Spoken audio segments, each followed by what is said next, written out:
মানুষ কিভাবে প্রতারণা করে দেখুন। এই যে লোকটা, এটা হচ্ছে সুনামগঞ্জের একটি ঘটনা। এটি সুনামগঞ্জের মুরুগ বাজারের ঘটনা। এটা আমরা একটা ভাইরাল লারা সাদ্দামের ফেসবুক পেজ থেকে এটা সংগ্রহ করেছি আমরা। ঘটনা হচ্ছে, লারা সাদ্দামের সাথে আমাদের দেখা হয়েছিল, তিনি এই ভিডিওটা আমাদেরকে দিয়েছিলেন।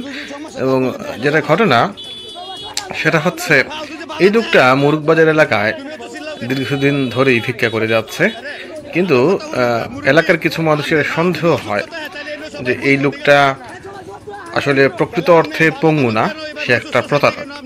সেই হিসাবে এখানকার যে লোকজন তারা তাকে আটকে তার যে পায়ের যে ঘটনাটা কি সেটা জানতে চায় এবং সেটা দেখতে চায়, তোমার পায়ে আসলেই কি।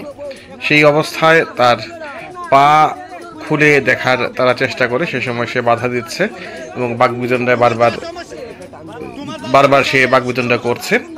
এবং এই ফেসবুক পেজের যে কমেন্ট সেকশনে গিয়ে যেটা জানতে পারলাম আমরা, এর বাড়ি হচ্ছে দক্ষিণ সুনামগঞ্জের কামরূপ দলং, এবং তাকে এইভাবেই ফেলে দিয়ে ধীরে ধীরে পাগুলা খোলা হয়।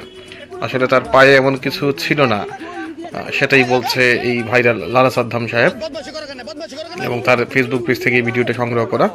ঘটনা হচ্ছে সুনামগঞ্জ শহরের মাছবাজার এলাকায়, এবং মানুষ কিভাবে প্রতারণা করে আপনি দেখুন। তার পায়ে আসলেই মনে হয় কিছু একটা মিলেনি এবং সে সম্পূর্ণ সুস্থ। সে নাকি এর আগে পাগলা বাজারে এই ধরনের প্রতারণা করেছে।